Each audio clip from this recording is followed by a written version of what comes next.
There's a moment in every leader's journey that no one prepares you for. A moment when things stop working, when people disappoint you, when plans fail, and the strength you thought you had feels insufficient. It is in that moment that leadership becomes real. Not when everything is working, but when everything is resisting. Here is a fact.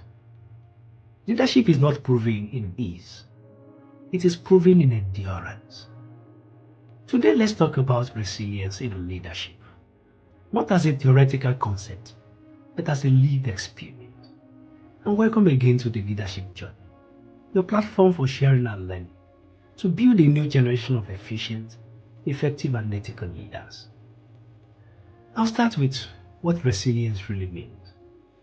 Resilience is the ability to withstand pressure. It is not what we manifest by pretending everything is fine. It is not suppressing emotions either, and it is not when a person appears unbreakable. Resilience is rather the ability to remain grounded when everything around you is unstable. It is the quiet decision to continue showing up, believing and leading, even when results are not immediate.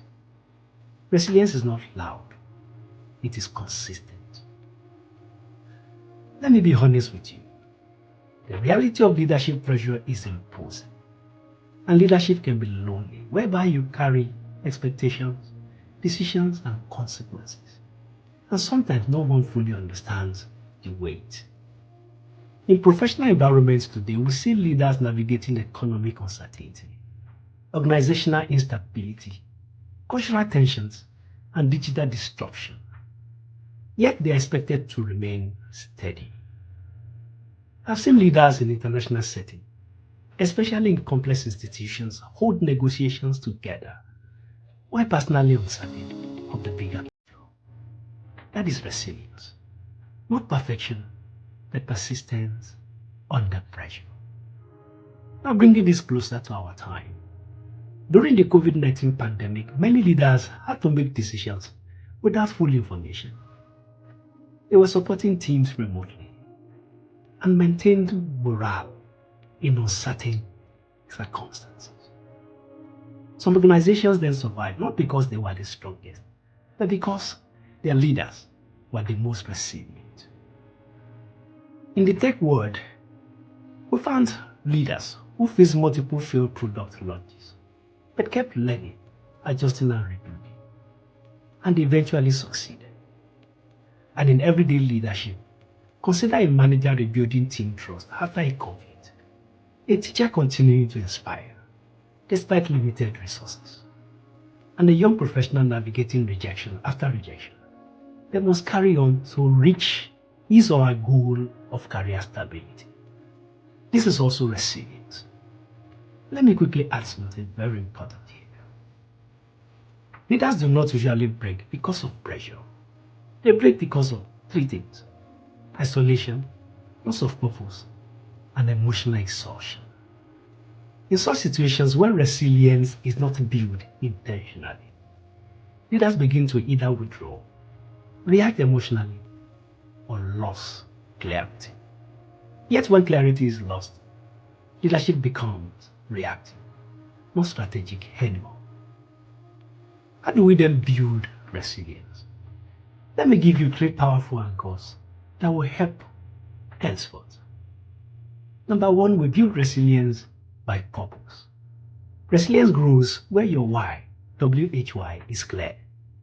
It develops and grows when you know why you lead and where you can endure how you lead. Number two is by emotional awareness.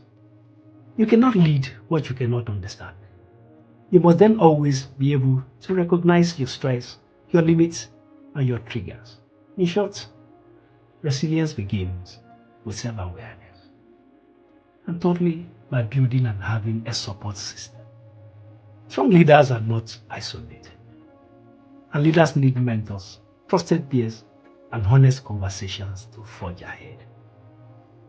Number four and the last is adaptability. Resilient leaders adjust without losing direction. They are flexible in method, but firm in purpose. Now for a closing reflection today, let me leave you with this thought.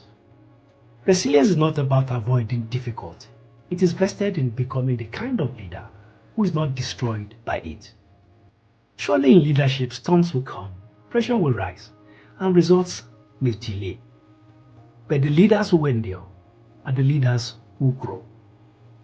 My question to you then is this, dear leader, when pressure comes, will you stand or will you withdraw? Remember, leadership is not just in rising. It is about remaining and maintaining stability. Thank you for joining me on the leadership journey again today. And if this message has taught you something, please let me have your feedback in the comment section. Like, share, and subscribe to the leadership journey for regular updates. I look forward to seeing you here again very soon. Take care and bye for now.